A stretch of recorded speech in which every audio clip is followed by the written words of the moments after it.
de Covid-19. Nous n'avons que faire de vos vaccins. Et nous n'en voulons pas. Si vous avez envie de faire des tests, testez vos animaux, vos chiens, vos chats. L'homme africain n'est pas un animal. Nous ne sommes pas des cobayes de vos labos pour que vous commenciez vos tests sur nous. Ça fait des siècles que vous nous testez. Ça fait des siècles que vous nous faites souffrir. Depuis que vous avez découvert que le continent africain était le jardin d'Éden, vous ne voulez pas nous lâcher. Nous souffrons, mais nous sommes en train d'enrichir plusieurs. Nous mourrons de faim alors que nous nourrissons plusieurs. Quelque chose m'a fait rire il y a quelque temps. 23 Italiens retrouvés clandestinement sur un port nigérian. Ah, depuis quand l'Italien rentre clandestinement au Nigeria? Parce que vous voulez aller vous réfugier en Afrique maintenant? Il n'y a pas très longtemps, sur vos côtes, vous chassiez les migrants de vos côtes. Votre Premier ministre a dit qu'il ne voulait plus. Il en avait marre de cette invasion africaine sur ses sols. Nous avons vu un migrant noir mourir dans les eaux de Venise sans que personne ne lui porte secours. Parce qu'il était noir, parce qu'il était africain. Nous avons tort parce que nous sommes africains ou parce que nous sommes riches de nos sols? Parce que nous avons de quoi manger et de quoi nourrir toute cette planète. C'est pourquoi l'Africain souffre. Mais Africain, laisse-moi te dire que tu es fort. Laisse-moi te dire que tu es vaillant. Laisse-moi te dire qu'il en faudra beaucoup plus pour te vaincre.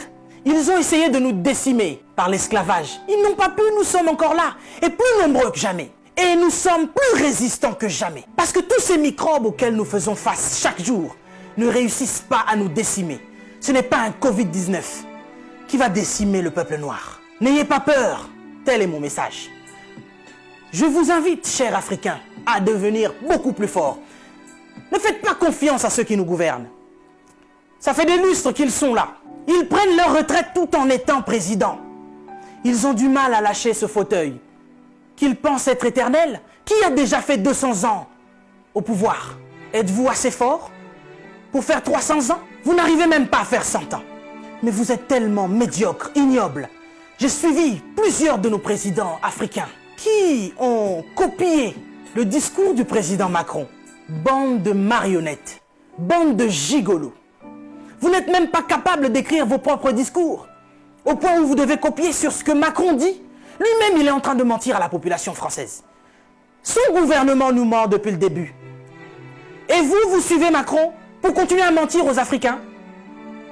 Mais nous, vous nous mentez depuis des siècles. Vous nous mentez et encore vous nous mentez. Pour remplir vos poches. Vous vivez dans des palaces, mais vous ne vous souciez même pas de ce que l'Africain doit manger. Oui, nous sommes en deuil. Et depuis des siècles, nous sommes en deuil. Parce que nous ne pouvons pas manger à notre faim. Parce que nous ne pouvons pas avoir de l'eau potable. Parce que nous ne pouvons pas avoir de l'électricité. Regardez à l'est de la RDC. Il y a un génocide qui perdure. Des gens meurent. Qui en parle? C'est sous silence. Et aujourd'hui, l'OMS vient nous parler de la pandémie, de l'épidémie, qui n'a même pas fait 100 000 morts dans le monde. Ces millions de Congolais qui meurent chaque jour. Qu'est-ce que vous en faites? Vous nous parlez de crise? Vous voulez prendre des décisions de crise? Mais nous, ça fait des siècles que nous sommes en crise. Qu'est-ce que vous faites, cher président? À part manger et boire et faire des fêtes. Vous parlez confinement? Oui, l'Africain accepte. Mais nous sommes en confinement, nous, depuis des siècles. Les gens meurent tous les jours de la famine. Ça, ce n'est pas une épidémie, ce n'est pas une pandémie.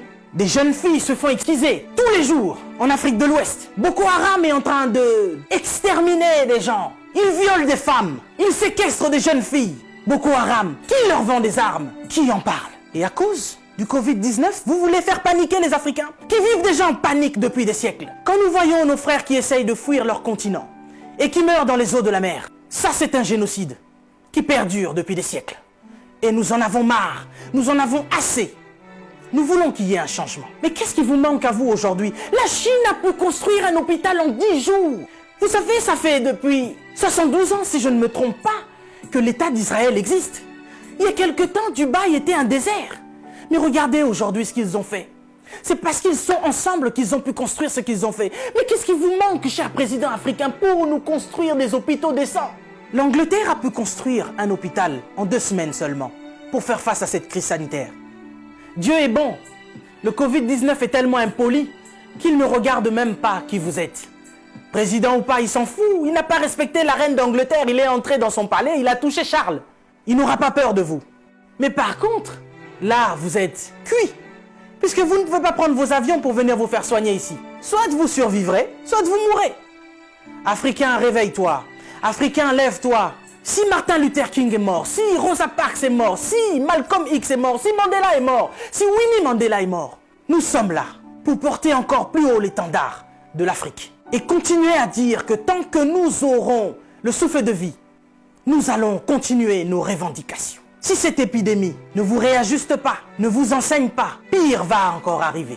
Vous passerez, l'Afrique sera encore là et l'Africain aussi. Cessez votre méchanceté, cher président. Donnez-nous de l'eau, donnez-nous de l'électricité, construisez des hôpitaux. Arrêtez de faire mourir l'Africain par la faim, parce que nous, ce n'est pas le Covid-19 qui nous tue. Nous mourrons déjà de la famine. Pendant que vous avez fait des provisions pour vos maisons, ce petit Africain, il va manger quoi, lui? Cette épidémie passera. Nous sortirons de là, certainement. Mais vous n'allez pas vous en sortir ainsi, devant le tribunal de Dieu. Mais avant le tribunal de Dieu, ici sur cette terre, vous serez jugés. Africain, sois fort. Que personne ne te fasse peur. Respectez les règles d'hygiène, mais n'ayez pas peur. Nous sommes forts. C'est Dieu qui nous protège. Et que Dieu vous protège, cher Africain.